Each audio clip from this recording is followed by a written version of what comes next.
Hello everyone and welcome to OneClass. My name is Jeff Krause. I have a PhD in physical chemistry and today I'm going to run through a few undergraduate level physics questions. So here's our first one. So it doesn't show the figure, but I'll just draw it. So it says in the figure we have a resistor attached to a circuit with a bar that is able to slide over it without any resistance. The resistor here is 11.3 ohms. This distance here is our L, and L equals 0.43 meters. And it is inside a uniform magnetic field of strength 0.74 Tesla.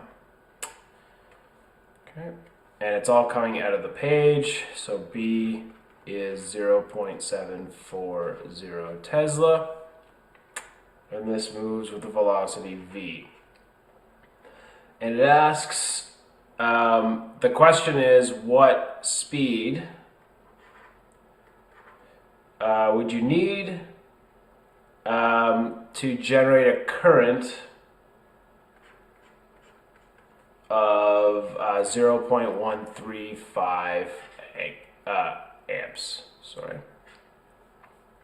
So what speed would we need to slide the bar to generate a current of 0.135 amps? So this is a flux and Faraday's law question, where the flux we're dealing with is that within the circuit.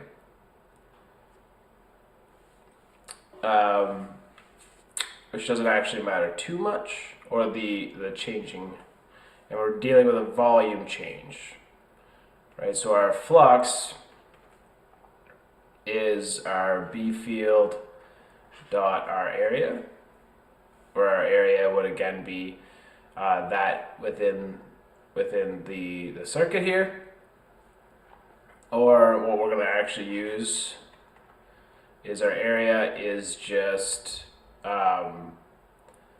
going to be L, which is our distance here, times our x, so our x coordinate.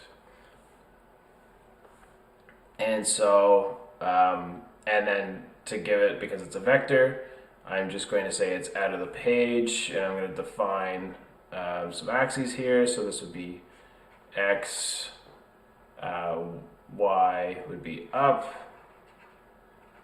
and then z would be out of the page. So this would actually just be k hat, and our B field is, of course, B k hat, as it's all coming out of the page.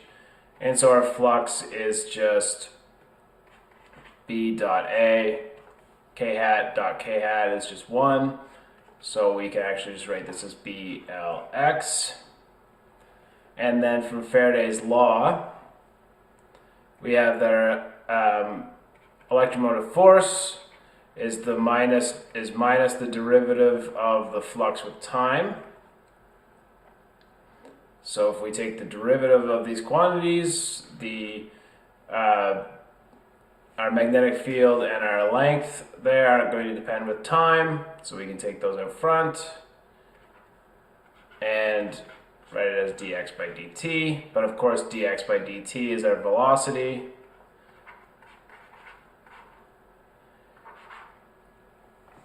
And so it's just BLV. Now, I got some extra stuff. Now, if that's our electromotive force, and the negative sign just means that it's opposing the direction, it's opposing the direction of increasing flux. So as we move to the right or in the positive x direction, the flux is increasing upwards. Now I'm trying to remember how the current is going to go. I'm just not going to bother with that. Okay, so we've got our potential, so our electromotive force, but then it wants to know such that the current through the resistor is 0.135 amps. So we have our resistor there, and we know from Ohm's law that V equals IR. So in this case, our voltage is our electromotive force, and we can kind of chop the sign off here because the sign would just change our direction of current flow. Okay, so we don't really need to worry about what direction the current's flowing in this particular case. We just need to know the voltage that's being dropped. So we'll use the unsigned. So BLV is IR. And so now we have all the quantities that we need. And I'm going to go ahead and erase some of these so I can solve for our speed. So now our speed is IR over BL, which is going to be 0.135 amps times our resistance, which is 11.3 ohms, divided by our B field, 0.740 Tesla, and our length, 0.43 meters. And if we run this through on our calculator, we get 4.794. And just as an exercise, so this is in angstrom amps, ohms per Tesla meters.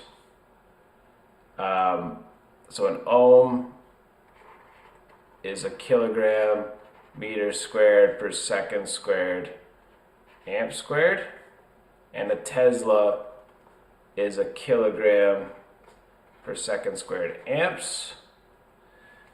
So these units, so an amp ohm per Tesla meter is an amp kilogram meter squared per second squared amp squared, all over kilograms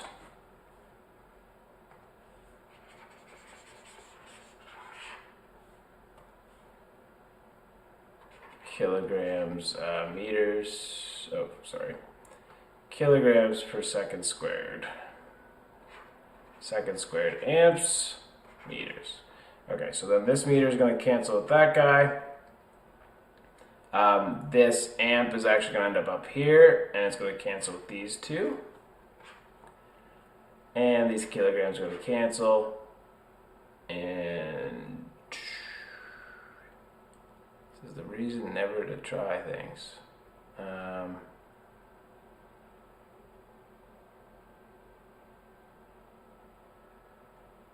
So, what am I missing?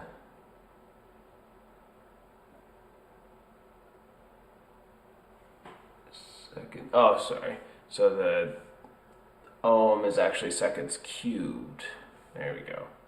So that should be seconds cubed. So then that'll leave it per second. And so this is just meters per second.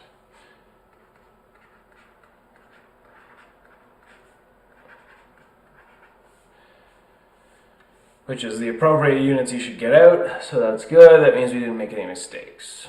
So there's our speed. Okay, so if we check the solution, it just has the final answer, so that's okay, it is correct, but it doesn't really show you how to derive it.